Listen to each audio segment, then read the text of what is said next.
Welcome back, YouTubers, to my channel of an everyday life of an Aspie.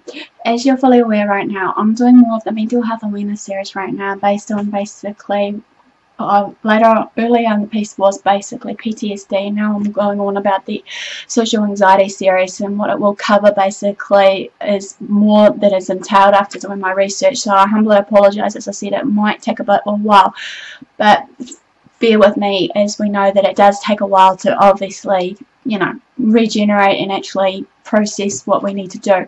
No further ado though, guys, I did the introduction of the social anxiety, about what social anxiety is versus the causes, and I was supposed to do the symptoms, but then again I also just marked up, so bear with me as I try to hopefully recall it. But if you're following me bit by bit, you should be able to have a clearer understanding where I'll go about doing my everyday, you know, encountership of sharing with you all the experiences versus my life stories and the like, of basically when I want to educate and create the self-awareness and removing the stigma and stereotyping of all these different type mental illnesses that I'm addressing to you all today. And without further ado, this is all about the tips and advice basically on like how to overcome shyness, as it's a follow-on, which is part 2, episode 3. So basically it will come into maybe 3 parts of the section of this tips and advice, but hopefully it will be a better understanding for you all. So here goes. Tip number 1 is understanding your shyness. Think about the root cause or cause of how it's affecting you and your day-to-day life of you being shy. You know, you can question this to yourself. It doesn't mean that you're obviously introverted. It's far from it. Nor is it liking yourself. You know, it means for some reason you're on the spotlight and you're getting embarrassed. Basically, there's 3 possibilities here that I would like to address, or maybe more onto this, is you have a weak, maybe number 1, a weak self-image or lack self-esteem about yourself. Number 2, you have issues in believing in the compliments that is given to you, regardless what it may be. Number 3, you're too busy with how you come off. Basically, you're preoccupied with your day-to-day self-conscious or what have you, maybe thinking on what people may think of you, how you would react in an everyday situation, how they would react towards you, how you're coming off to them, maybe coming off as not just shy but being rude. And the other bit is, maybe last but not least, number 4, you're labelled as shy at all times.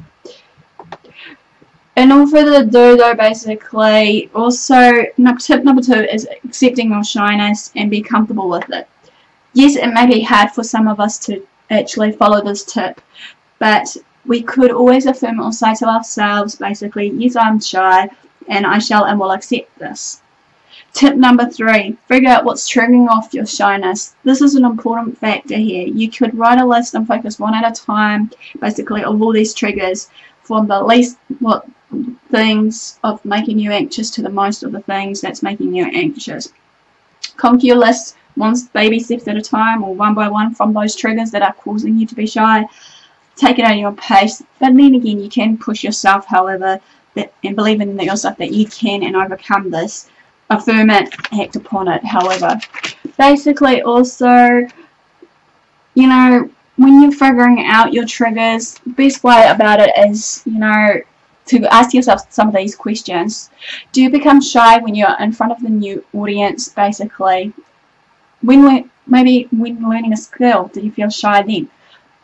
Again, do you feel shy when venturing into a new situation? Or do you feel shy when you're surrounded with new people that you know and admire? When you don't, maybe another one is, do you feel shy is when you don't know anyone's, you know, somewhere. Try to pinpoint these thoughts that go through your head right before the shyness really hits you. Also, not all situations that you may face in these questions that I asked you all, basically, but you're okay being around your family and friends, right? How is it different when, you know, strangers are around you? Ask yourself that. They're not. You just know them better, and what's more, they know you, your quirks, and everything else in between. It's just the situations you're facing and you're in, and that probably give a moment of time, even though it's a timely factor on getting over our shyness.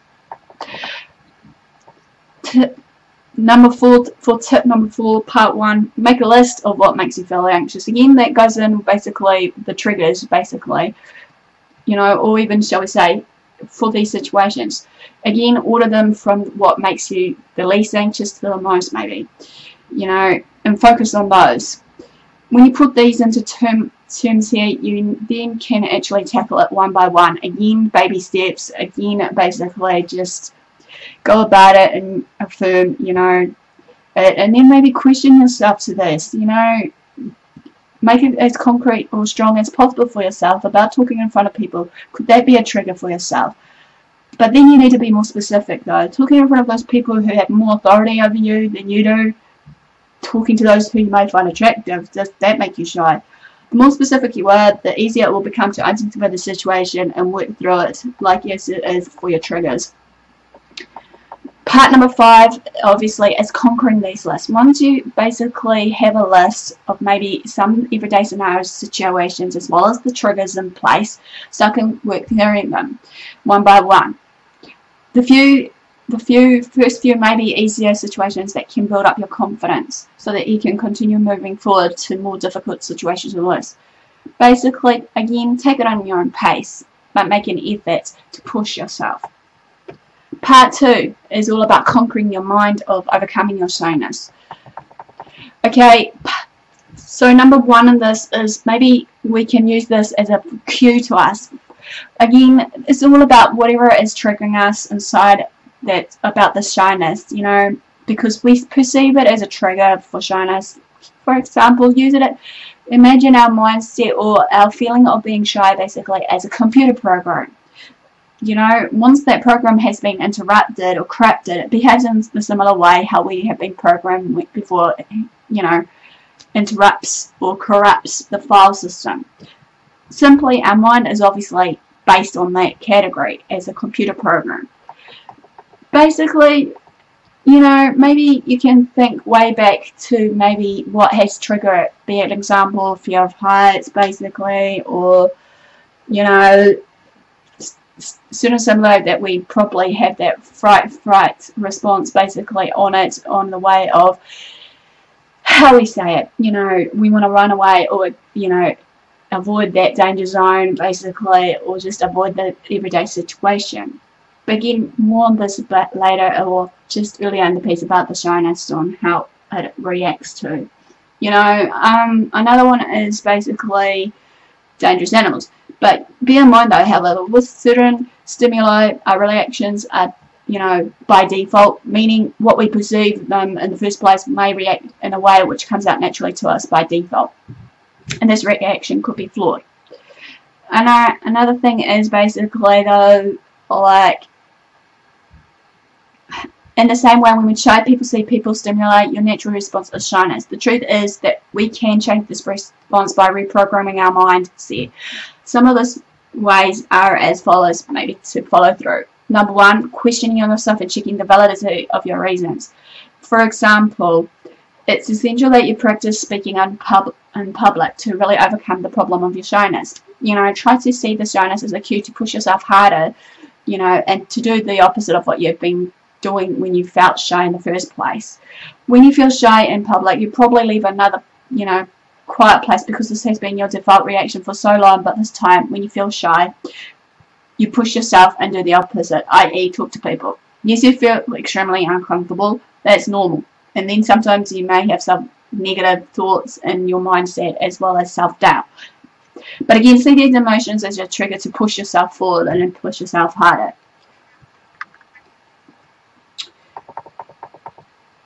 After trying this for several times, you will realize that some of these negative feelings, self-doubt, and emotions that you felt upon yourself were actually your good friends because they motivated you to push yourself even harder. Number 2, place your attention on others. For 9% of us, we may become shy when we think if we speak up or stand out, we'll embarrass ourselves. That could remain true to this day. That's why it's important for some of us to just maybe focus on others, placing our mental attention somewhere else to keep us busy. When we stop focusing on ourselves, we stop being able to be worried how we come off to others around us. How to overcome this though, however, by placing that attention to others is number 1. The easiest way is, you know, concentrate on compassion. self-love or just giving compassion to people, sympathetic or being empathetic to others. You know, we can stop being concerned about ourselves and then focus on full attention on others, you know, understanding others. Remember that everyone is fighting some sort of battle, regardless what it is, big or small, though. It may mean that what they're struggling is bigger than us, you know, or bigger to them than it is to us. Just remember that everyone deserves our care one way or another. Number 2, if this doesn't work for you, basically, imagine thinking of pattern you like of other people, you know, have. If you're worried about how you look, you're assuming everyone is adequately focused on you. Hint, they're actually not. The whole world doesn't revolve around the whole people around us, basically thinking that, you know, they're all around us. Thinking patterns are contagious. Once you start, you won't be able to stop. Number 3 on part 2 is visualize success. Close your eyes for 1 second and visualize a situation you might be shy in. Now, in your mind's eye, think about being confident in that success or situation. Do this as often as you can in different situations. This is most effective if you do this daily, especially in the mornings. It might feel silly, but after all, it does work. Believe you me, athletes do use this visualization process to develop their skills, so why shouldn't we? Number 3, part of this is basically number 1 for conquering our mind on this, focusing on the visualization, is we need to involve all our classic 5 senses to make it feel the most reality out of it. Think about what makes you happy and being, you know, happy as well as feeling comfortable. What do you sound like? What are you doing when it makes you happy and all this? That when the time comes, you'll be fully mentally prepared. Number 4 in part 2 is practice good posture. Standing tall gives us the world the impression that we are confident in ourselves and receptive of others of what they may think and say about us. Even if, though, it depends on the vibe we give off the very first time when we are shy, however. Often we are treated the way how we feel or what we feel. So if you feel open and approachable, your body will obviously give off that vibe and show it to others. Body over matter is the key here. And number 1 for this practicing your good posture, this may fool your brain, you know. So when we do this, obviously it's a good way to just, you know, fool our brains so that we feel confident. Number 5 in conquering your mind is maybe practice speaking clearly to yourself. I know it sounds ridiculous, but to me this works for me. You know, this will help avoid the potential embarrassment of basically needing to repeat yourself to others of what you would like to address when you're talking. Or even sometimes when this happens, when you said it due to your mumbling or talking too quietly to yourself. You've got to get used to hearing your own voice. So listen to your inner voice, however. Or even loving it when you think. Also, another way for maybe this step here is maybe number 1, record yourself pretending to have conversations. May sound ridiculous, sure, it may. But again, for me, I've done this for myself and this works for me. You will notice the patterns and trends on how this will work for you, basically, on speaking clearly to yourself and affirming everything as you go along. You know, when you assume you're speaking loudly, when you're really not, etc., you know, you will then differentiate between the two. At the beginning, they feel like an actor, you know, in the scenery, basically, and then, therefore, it's obviously to be continued. You know, but it will become an habit of ours. Practice makes habits as we know it. Number 6 in conquering our mind in part 2 is don't compare yourself to others. Easier said than done, maybe people may say. The more you compare yourself to others, obviously, this might likely make you more feel like that you are not able to measure up or feel intimidated by others around you on how you actually feel about yourself. So this will then make you even shyer than you were before. So don't forever compare yourself. I know I'm one of them. I'm starting to learn not to compare myself to others. So number 1 in this tip for part 2 is in this number 6 is, seriously, if you have some super confident and extroverted friends or family members, ask them about this topic. They'll probably say something, you know, oh yeah, I totally make a conscious thing to put myself out there, or I used to be terrible and I really work hard at it. You will know the different phases and stages of the process when they arise. Number 7 on this, think about how gosh darn great you are. It's okay to actually compliment on your own about how you feel about yourself. Everyone has a special gift somewhere and talent. or even a trait to offer to the world. Sharing is caring, you know. It may say corny, but it's true.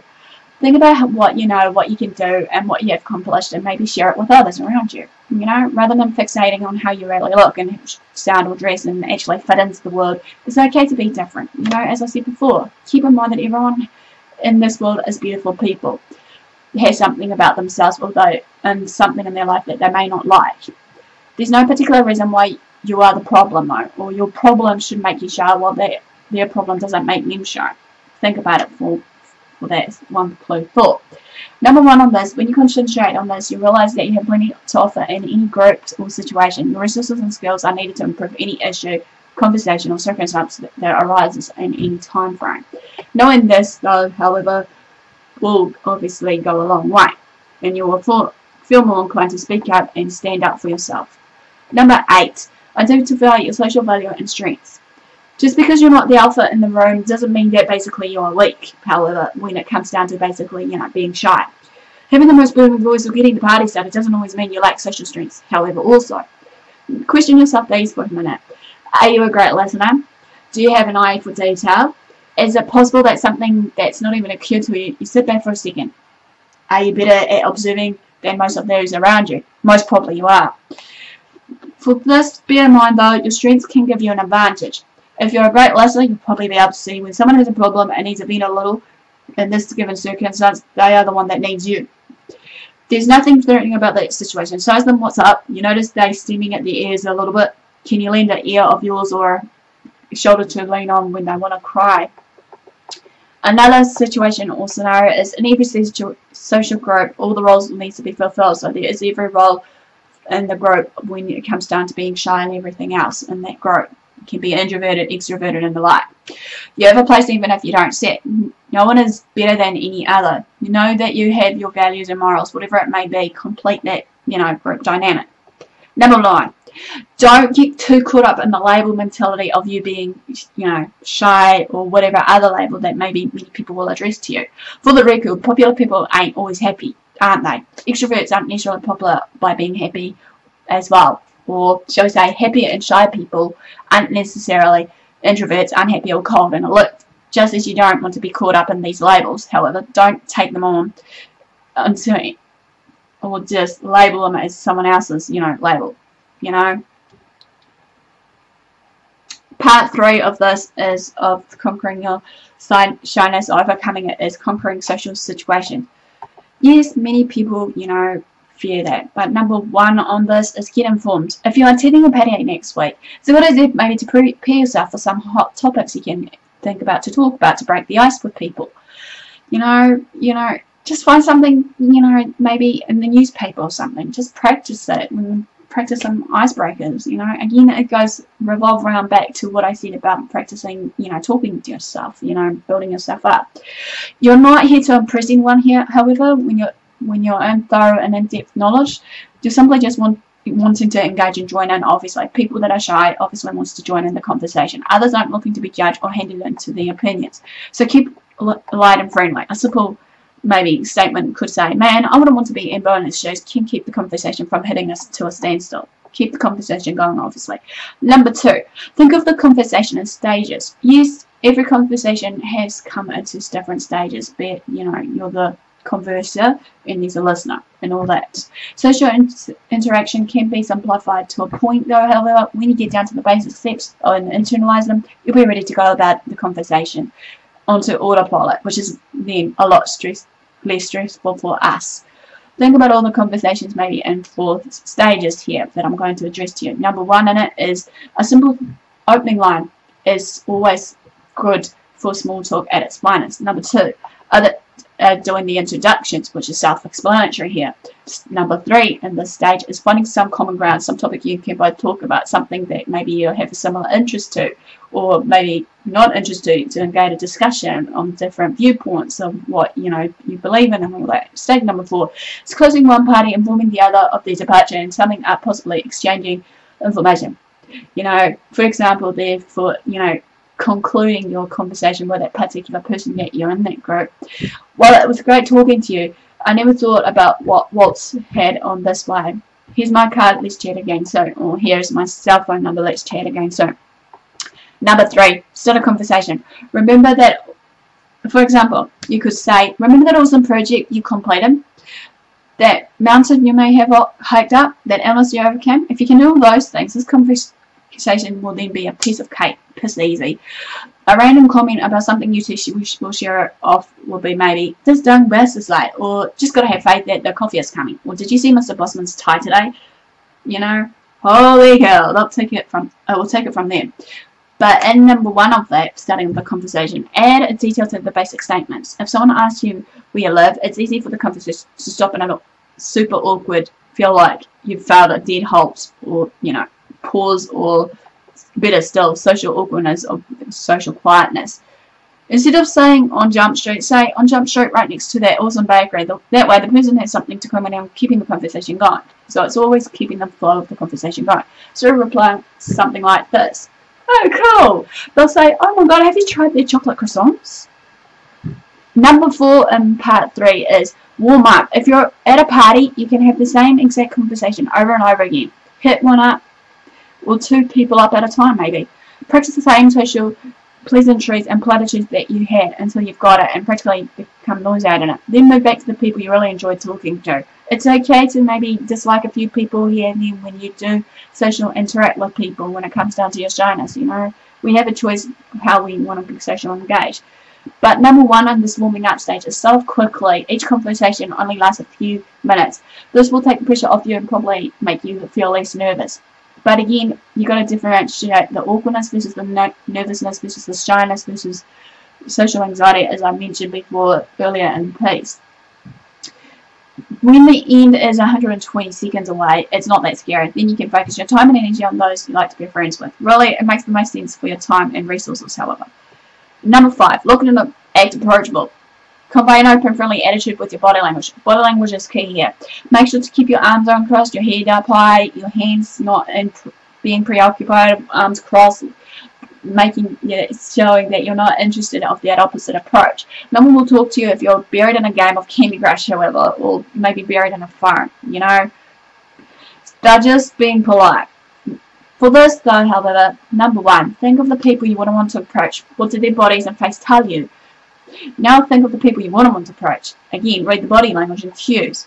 What, you know, how they're sitting right now. When does it fall into that spectrum? Number 6, smile and make eye contact. A simple smile in the direction of a stranger will brighten their day. This is a given fact. It's a given that they can do that to you, even if you are a stranger to them. Smiling is a friendly way to acknowledge others, and it may a pretty good lead into a start a conversation with anyone, a stranger, friend, family, you name it. You're showing that you're harmless, friendly, and wanting to engage to others in the rest of the world. Humans are social creatures. A simple presence in solitary confinement will prove that. All of us are seeking interaction and reaffirmation. You're not, you know, imposing on their day. You're making it more vibrant and well better. Number 7 on this conquering your social situations is think about your body. As I said before, when you're in a group or even just one person, basically you'll probably get caught up in some shy thoughts. That's normal at the beginning. If you find yourself getting anxious, basically ask yourself these questions to yourself. Number 1, am I breathing? If you can slow your breathing down, you would automatically relax. Number 2, am I really relaxed? Move your body to a more comfortable position that best fit if you're not as comfortable in the first place. And last but not least, the question is, number 3, am I open? You may be taking cues from your own positioning. Again, all about your body language. Open up may change how others may view you as part of the group of theirs. Part 4, challenging yourself. Number 1, set goals for yourself. This can be important. It's not enough to think maybe I'm going to go out there and not be shy. This is really about tangible. Is it a really tangible goal? It's similar to saying I want to be awesome. How do you do that? You need action-oriented goals, like talking to a stranger or initiating conversation with a cute boy or girl you know and may have a crush on. We'll cover these actions in the next section over though.